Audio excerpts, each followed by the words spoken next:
Bon, je me présente rapidement. J'ai fait ce chemin depuis Saint-Jean-Pied-de-Port jusqu'à Santiago.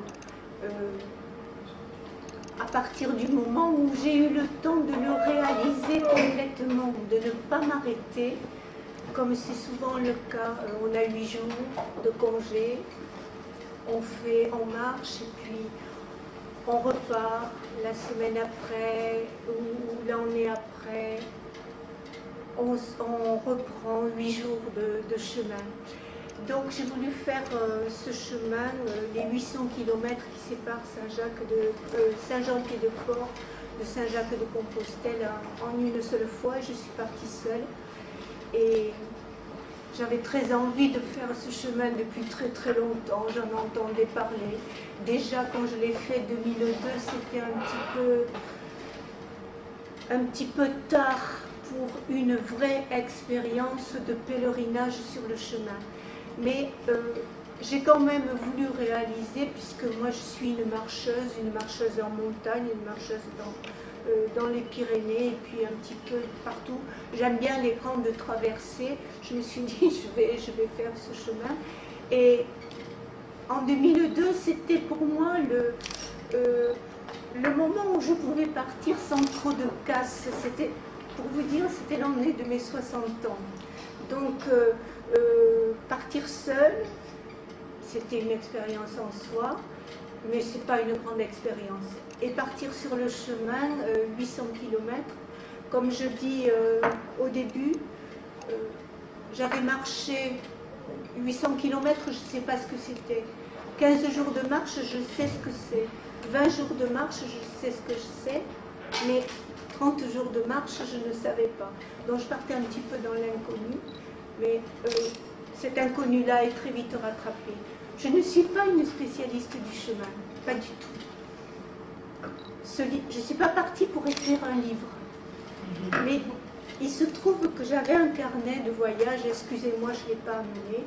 J'avais toujours mon petit carnet de voyage là devant. Et je griffonnais et j'écrivais. Et quand on marche, on a un certain rythme. Et ce rythme-là a donné une écriture un petit peu particulière de ce livre. Est arrivé tout de suite en moi, c'est une cantilène. Voilà, j'ai pensé à ces poésies un petit peu répétitives, cette musique un petit peu répétitive. Et il y a des endroits de l'Espagne quand on marche, notamment Castilla et Léon, Castilla, quand il faut traverser la Castille, c'est monstrueux, c'est pratiquement monstrueux parce qu'il n'y a rien.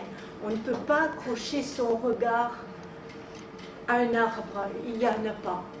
On ne peut pas accrocher son regard à un clocher, il n'y en a pas. Il arrive un moment, un groupe de maisons, mais ce groupe de maisons est fait de pisé, est fait de terre cuite, le clocher pareil, mais c'est de loin en loin, on s'ennuie sur le chemin.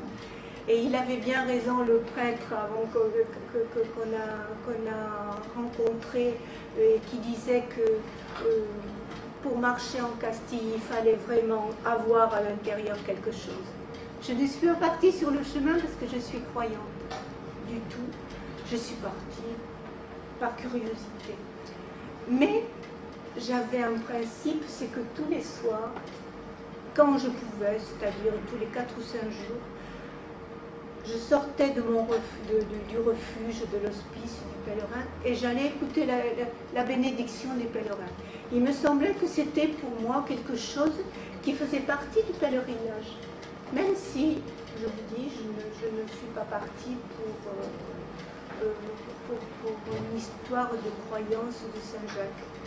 Comme j'écris sur ce livre-là, un avant-propos, je vous lis juste un petit paragraphe. Toujours je sus que je ferais le chemin, que je me mêlerais en solitaire à la foule cosmopolite des Jacquais, des peregrinos de tout pays. Que le tombeau de Santiago soit vide, ou occupés par d'autres ossements, cela m'importait peu. Que les chemins vers Compostelle soient multiples et souvent nés de considérations économiques et politiques, et de ce fait créés de toutes pièces, je le pressentais. Je savais que je partirais, mais je ne savais pas quand.